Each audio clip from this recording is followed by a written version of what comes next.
Hello world of YouTube. Like I talked about last week in the Redacted, 2015 was a long time ago, and it was the first year that I started a tradition that I still do on the channel to this day, the listening log. While it didn't start on the channel, it started on Rate Your Music 10 years ago as like a list of albums I listened to with ratings and a shitposty little sentence review on some thoughts that were fleeting as the album was in the rear view for me. And one of the first albums I listened to on the listening log wasn't that Periphery. It was actually the subject of today's video that also turned 10 recently and is not only seen as like a bounce back for the artist after like a meddling start to the decade, it honestly acted as a catalyst to what has been a hell of a renaissance. I also really loved it at the time, but I have not really kept it as hefty in my rotation, especially considering how much quality he's been dropping. So it gives me an excuse to reintegrate it into my sort of listening circle and sort of reevaluate it. And I would love to do that today. It is the 10th release from Chicago wordsmith Lupe Fiasco, Tetsuo in Youth. White tee on their shoulders, what drags them off through those streets? In the whip with they soldiers, stations up. I remember liking this album a lot when it came out. I gave it an 8 out of 10 when I first listened to it on the listening log. I remember it being like the most artful ass Lupe bounce back I could have ever imagined as a longtime fan of Lupe and his, wordsmithing and, his lyrical odysseys of sorts. At least the way he uses his words to paint a picture as well. And he really doesn't fail to deliver across this whole record. I think that his way of presenting this sort of year-by zoom-in of sorts is honestly something that I appreciate more on Revisit than I did at the time, because at the time I was just really dazzled by how Lupe blends these elegant sounds with that verbosity and having some, catchy hooks to carry the listener along, but I just really appreciated his approach to song construction on here. I really appreciate moments like the 8-minute ass opener Mural where he just paints this grand picture that, again, he will take the listener through this slow zoom into as the world around the listener gets colder.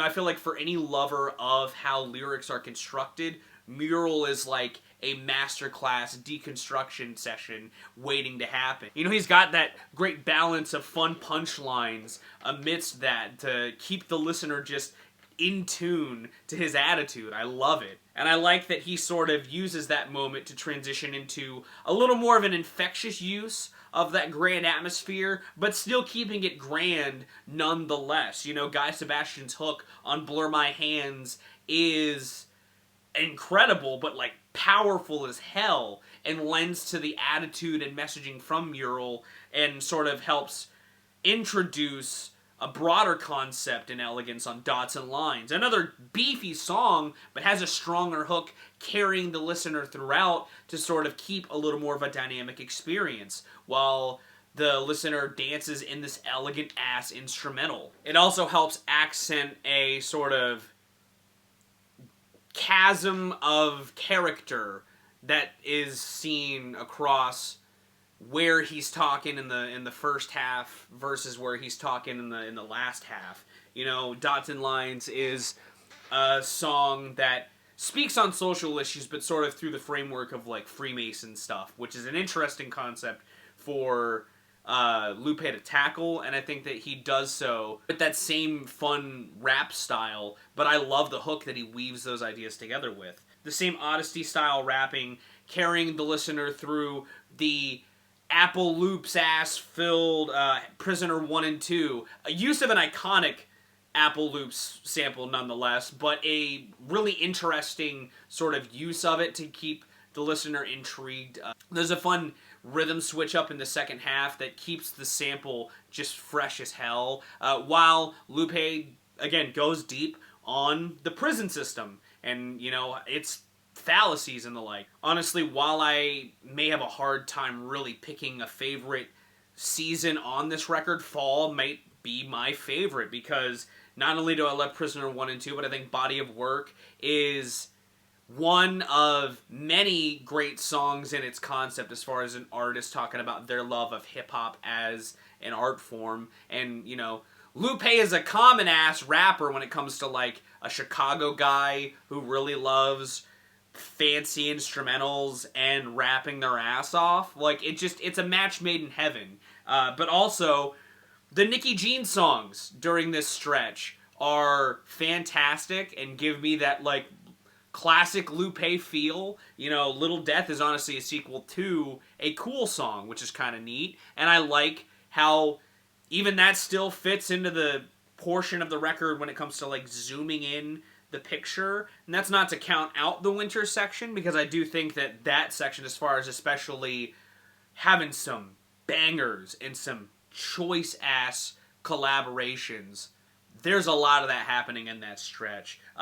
Deliver, the one non-collaborative focused song, though, is easily my favorite. It is a fantastic single, a really good use of, like, concept when talking about the parallels of, like, pizza delivery in the hood, and using it to fuel discussions of, like, racial injustice and the like.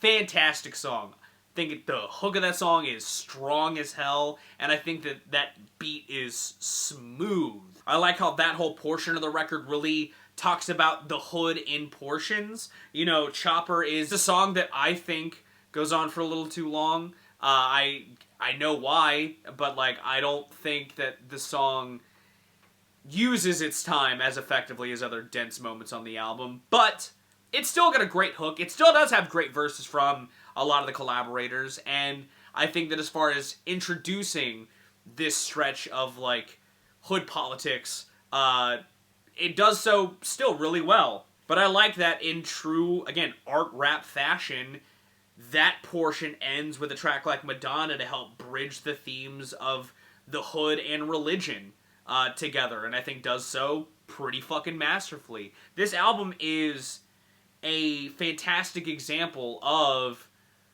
why we should just let Lupe do Lupe. He's the king of really interesting album approaches, and, like, while he's had a couple missteps, more often than not, he'll cook some really good shit.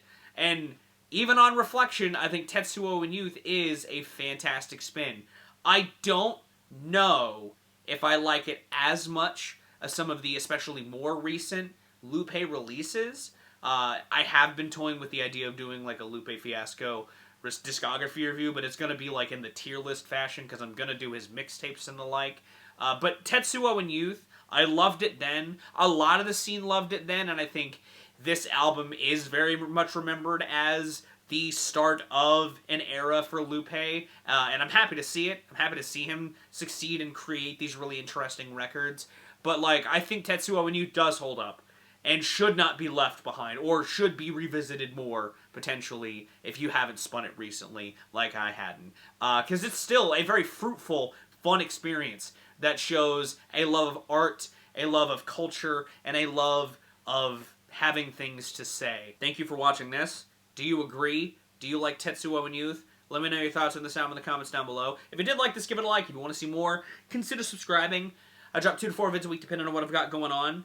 I have another Redacted going live tomorrow, because this year I'm going to be introducing the concept of doing the Redacted in the first week. Normally I do it the second week, but I'm going to do the listening log in the second week of every month now.